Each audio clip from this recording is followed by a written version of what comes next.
بسم اللہ الرحمن الرحیم۔ حضرت عمر رضی اللہ تعالیٰ عنہ پیدائش سے ہی بت پرستی کیا کرتے تھے۔ بتوں کے مقابلے ان کا گہرا ایمان تھا۔ ان کے دل میں اسلام کی مخالفت کی آگ ہمیشہ جلتی رہتی تھی۔ آہستہ آہستہ حضرت محمد صلی اللہ علیہ وآلہ وسلم کی دعوت سے مسلمانوں کی تعداد روز بروز بڑھتی جا رہی تھی، بلکہ اس وقت اسلام کو مٹانے کے لیے قریش نے بہت کوششیں کی۔ مشورہ کر کے انہوں نے فیصلہ کیا کہ حضرت محمد صلی اللہ علیہ وآلہ وسلم کو اس دنیا سے ہمیشہ کے لیے ختم کر دیا جائے۔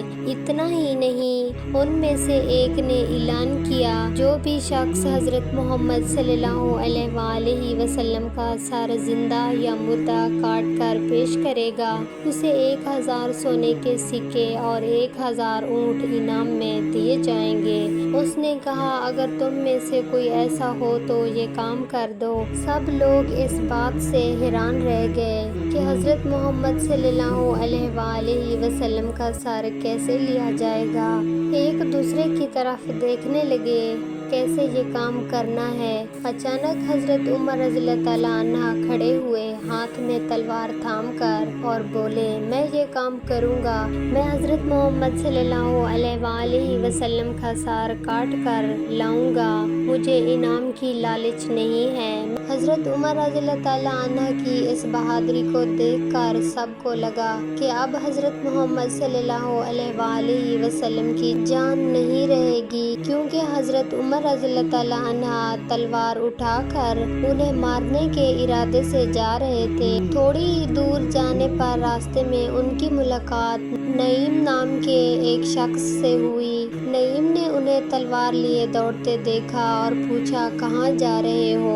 عمر، تمہارے ہاتھ میں تلوار ہے، اتنا ضروری کام ہے کہ تم غصے میں دوڑ رہے ہو۔ حضرت عمر رضی اللہ تعالیٰ عنہ اور بھی زیادہ غصے میں بولے، میں حضرت محمد صلی اللہ علیہ وآلہ وسلم کا سر کاٹنے جا رہا ہوں۔ نعیم نے جب ان کا یہ حال دیکھا، ان کی یہ بات سنی، تو حضرت عمر رضی اللہ تعالیٰ عنہ کے ارادے کو سمجھ گیا۔ تب نعیم نے کہا، حضرت محمد صلی اللہ علیہ وآلہ وسلم کو مارنے کے بعد بنو زہرہ، بنو ہاشم، بنو عبد مناف کے تیوروں سے تجھے کون بچائے گا؟ کیا تم نے کبھی اس پر غور کیا ہے؟ نعیم کی یہ بات سن کر حضرت عمر رضی اللہ تعالیٰ عنہ اور بھی زیادہ غصے میں آ کر زور سے بولے، تمہیں اتنی فکر کرنے کی کیا ضرورت ہے؟ کیا حضرت محمد صلی اللہ علیہ وآلہ وسلم نے تم پر جادو کر دیا ہے؟ مجھے لگتا ہے تم نے ان کا اسلام قبول کر لیا ہے۔ یہ کہہ کر حضرت عمر رضی اللہ تعالیٰ عنہ نے اپنی تلوار اٹھائی۔ نعیم نے اور بھی بڑھ کر کہا کہ تمہارے اپنے ہی گھر میں حضرت محمد صلی اللہ علیہ وآلہ وسلم کا اثر پہنچ گیا ہے۔ پہلے اپنے گھر دیکھو، پھر حضرت محمد صلی اللہ علیہ وآلہ وسلم کا سر کاٹ کر آنا۔ نعیم کی یہ بات سن کر حضرت عمر رضی اللہ تعالیٰ عنہ پر جیسے آسمان ٹوٹ پڑا۔ غصے میں اور درد میں حضرت عمر رضی اللہ تعالیٰ عنہ اس وقت اپنی بہن اور بہنوئی کے گھر کی طرف چل پڑے۔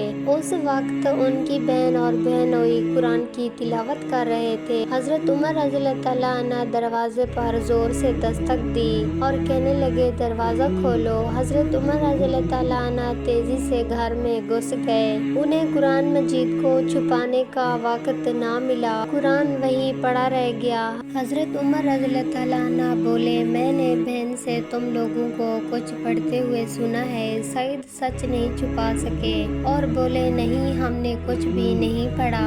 حضرت عمر رضی اللہ تعالیٰ عنہ بولے، میں نے سنا ہے تم لوگ اپنا پرانا مذہب چھوڑ کر حضرت محمد صلی اللہ علیہ وآلہ وسلم کا نیا مذہب اپنا بیٹھے ہو۔ سعید نے کہا، اگر حضرت محمد صلی اللہ علیہ وآلہ وسلم کا مذہب سچا ہے تو میں اسے اپنا لوں گا۔ حضرت عمر رضی اللہ تعالیٰ عنہ کو سعید کی یہ بات سنتے ہی اور کوئی شک باقی نہ رہا۔ انہیں پکا یقین ہو گیا ان کی بہن اور بہنوئی نے اسلام قبول کر لیا ہے۔ ان کا غصہ اور بھی بڑھ گیا۔ حضرت عمر رضی اللہ تعالیٰ عنہ نے اپنی بہن کو پیٹنا شروع کر دیا۔ کچھ دیر پیٹنے کے بعد انہوں نے اپنی بہن سے پوچھا، اچھا فاطمہ تم بتاؤ، کیا تم دونوں نے اسلام کو قبول کر لیا ہے؟ فاطمہ نے بڑی ہمت اور حوصلے کے ساتھ جواب دیا، بھائی جان ہم نے پورے ایمان کے ساتھ اور پیارے نبی صلی اللہ علیہ وآلہ وسلم پر ایمان لے آئے ہیں۔ آپ ہمیں جتنا بھی ستائیں ہم یہ مذہب کبھی نہیں چھوڑیں گے۔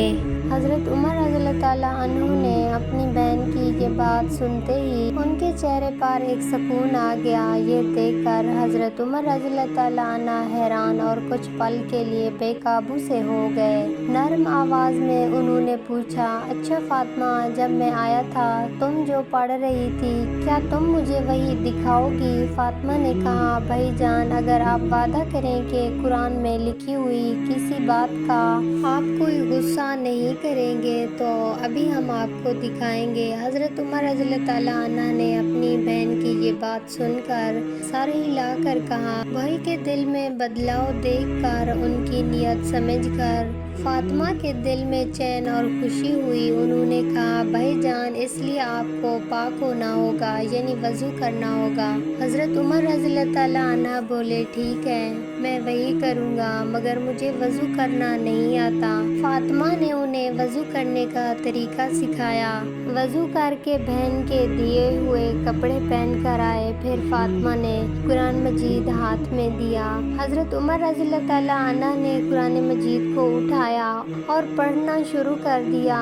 چمڑے کے پرچے پر سورۃ طٰہٰ اور کچھ حدیثیں لکھی ہوئی تھیں۔ انہوں نے ان دونوں سورتوں کی تلاوت کی اور جیسے ہی ان کی زبان سے آواز نکلی تو خود بھی کہنے لگے، کتنی میٹھی زبان ہے، کتنا انوکھا بیان ہے۔ جب تلاوت ختم ہوئی تو ان کی حالت پہلے جیسی نہیں رہی تھی، انہیں نئی روشنی مل گئی تھی۔ حضرت عمر رضی اللہ تعالیٰ عنہ نے اپنے اندر اس گہرے بدلاؤ کو محسوس کر کے اپنے بہنوئی سعید سے کہا، سعید ابھی اس وقت مجھے حضرت محمد صلی اللہ علیہ وآلہ وسلم کے پاس لے چلو۔ حضرت خباب رضی اللہ تعالیٰ عنہ اتنے دیر تک چھپے رہے کہ آخر کار باہر آ کر بولے، بھائی عمر میں تمہیں ایک خبر دینا چاہتا ہوں، کل رات میں نے حضرت محمد صلی اللہ علیہ وآلہ وسلم کو یہ دعا کرتے ہوئے سنا تھا، اے اللہ رحم کر کے ابو جہل یا عمر میں سے کسی ایک کو ہمارے دلوں میں ڈال دے۔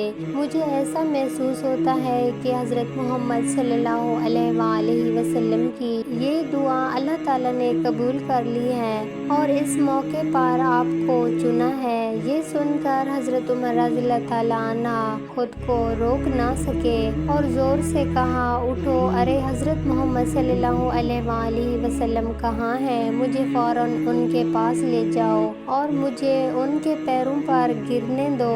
تبھی حضرت محمد صلی اللہ علیہ وآلہ وسلم کچھ صحابوں کے ساتھ صفا کے پاس اکرام نام کے نو مسلمان کے گھر میں اسلام پر چرچا کر رہے تھے۔ وہاں پر ابو بکر رضی اللہ تعالیٰ عنہ اور حضرت حمزہ رضی اللہ تعالیٰ عنہ اور حضرت علی رضی اللہ تعالیٰ عنہ وغیرہ موجود تھے۔ اتنے میں حضرت عمر رضی اللہ تعالیٰ عنہ بھی آ گئے۔ حضرت محمد صلی اللہ علیہ وآلہ وسلم نے انہیں اپنے پاس بلایا۔ حضرت عمر رضی اللہ تعالیٰ عنہ دھیرے دھیرے ان کے پاس آئے تو رسول پاک صلی اللہ علیہ وآلہ وسلم نے فرمایا، اے عمر تم سچائی کے خلاف کتنے دن اندھیرے میں رہیں گے اور سچائی کے خلاف کتنی لڑائیاں لڑو گے۔